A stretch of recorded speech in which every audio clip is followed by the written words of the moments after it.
Hello guys, welcome to my updated build DK for PvP Smaug build. I've changed a little bit the setup that I was running and a little bit the skills. The champion points are not so changed, but I will show you everything. Okay, so let's start from the stats. You see, I have 10k of magicka, 25k of health, and 32k of stamina, and I can reach 1.6k of stamina recovery without any buff. Sorry, without any other buff like the resources. Okay. On PvP, I'm using Serpent Mundus, and my food is this food. Okay, where is it? Okay, Zorga. I'm using this because I need recovery, so it gives health and stamina recovery.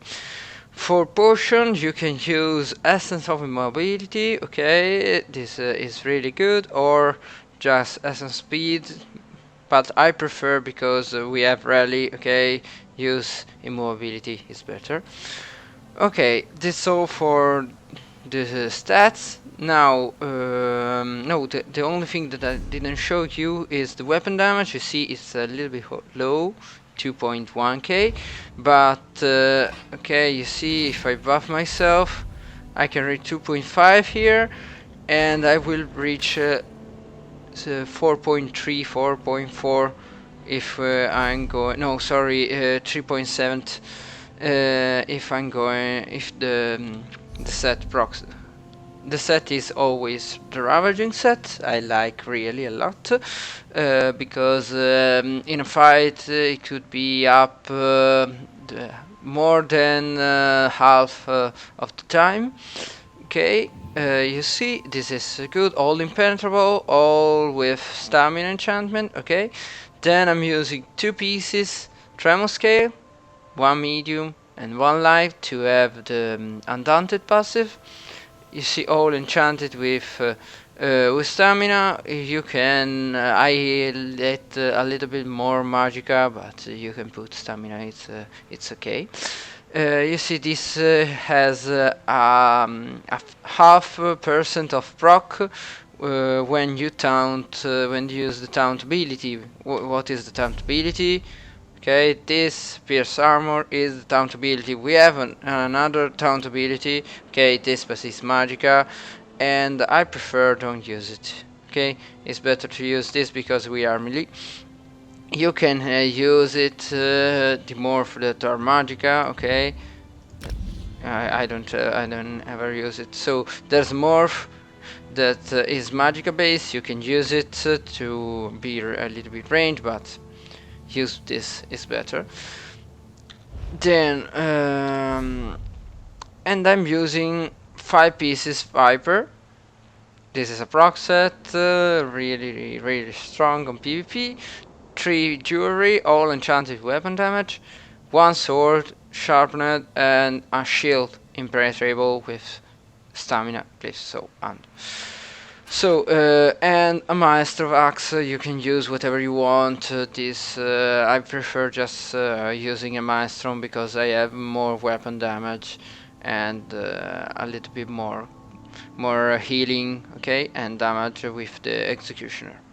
So this is all for the gear. Now for the champion point. Here, let's start with the blue ones. I have 90 on mighty, 56 on piercing, 1 on precise strike. Oh, I have to change it, okay. 30 on shattering blows, 10 on blessed. Then 20 on tumbling, 77 on mooncalf, and 90 on warlord.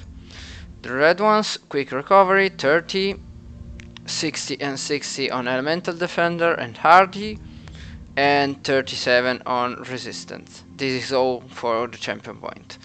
Now for the skills, I'm using sword and board skills and two-hander skills. Okay, for sword and board skills,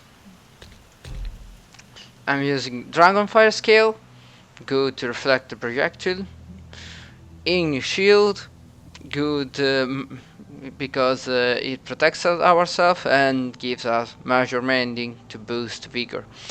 Then reverberating bash, our stun ability and the reducing healing, okay, of the enemy. Then pierce armor, this is good because it procs tremor scale, as I said before, and it does a little good damage. Then vigor, our main healing, and Dawnbreaker smiting. This is really strong. Use it. Then on two-hander, critical rush. I have shuffle, okay, evasion.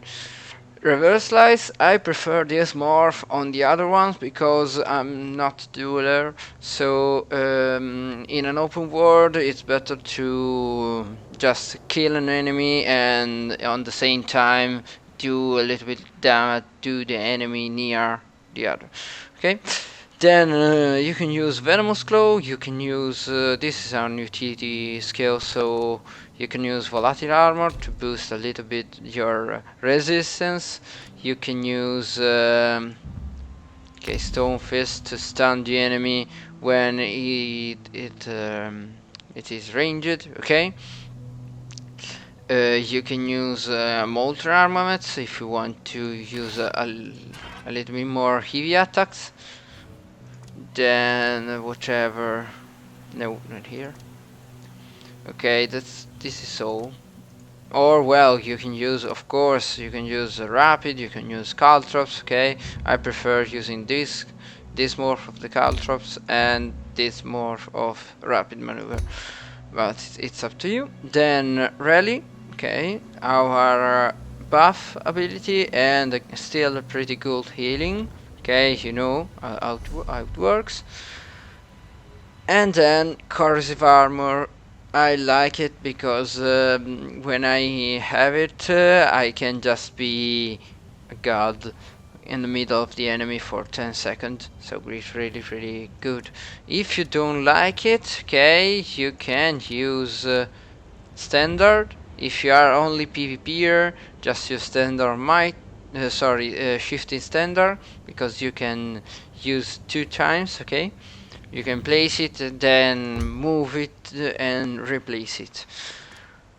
Or you can just go with this, okay, this ulti. It's really strong, but to make damage, you see, 150 it costs, and the cost of smiting is a little bit less and does still pretty good damage and is stun, okay? This is not a stun ability, so I prefer going with corrosive armor.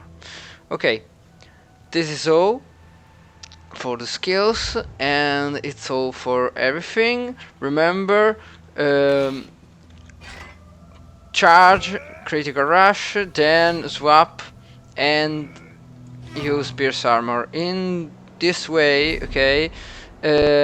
I don't have the invasion. You can use invasion, okay, on this bar and put dragon fire scale on critical rush, but I prefer to have critical rush because it does a little bit more damage because it crits. But the other thing is that if we are not on this bar, we don't have the 5 pieces of the Viper, so we don't have the proc of the Viper, okay? So what's happened when we just use critical rush? We do only critical rush damage, then we swap back and with our only attack with pierce armor we could proc Viper, okay, and do poison damage and tremor scale and do another damage, physical damage. That's why I prefer using critical rush instead of invasion.